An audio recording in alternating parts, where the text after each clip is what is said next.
મિત્રો તો આપણે હવે આખા ખેતરમાંથી 10 થી 15 જગ્યાએથી અલગ અલગથી સેમ્પલ કલેક્ટ કરી લીધું છે. 10 થી 15 કિલો જેવી માટી થઈ ગઈ છે. તે હવે આપણે એક પથેણામાં પાથરીને એક સરખા 4 ભાગ પાડશું.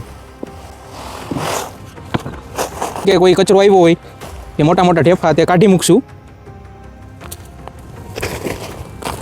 હવે આના એક સરખા 4 ભાગ પાડશું.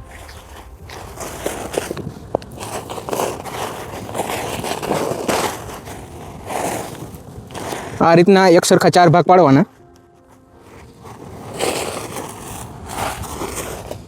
આ સામસામેના 2 ભાગને દૂર કરશું આપણે. હવે તે પછીના બધાને પાછા મિક્સ કરશું. આ રીતે પાછા વધેલી માટીના પણ પાછા 4 ભાગ પાડશું.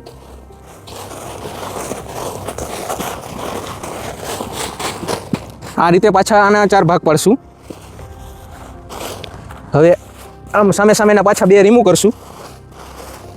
આ પ્રોસેસ ત્યાં લગીને કરશું કે જ્યાંથી 500 થી 700 ગ્રામ માટી ના વધે ત્યાં લગીને આ પ્રોસેસ કરવાની. ખેડૂત મિત્રો, હવે આ 500 થી 700 ગ્રામ માટી વધી તે એક સ્વચ્છ પોલિથીન બેગમાં ભરીને તેમાં ટેગ લગાવીને ખેડૂતનું નામ, સર્વે નંબર, આગળ કયો પાક લીધો હતો અને હવે કયો પાક લેવાનો છે તેની વિગત ભરી હવે આપણે આ સોઇલ સેમ્પલ જમીનનું પૃથ્થકરણ કરવા માટે મોકલશું.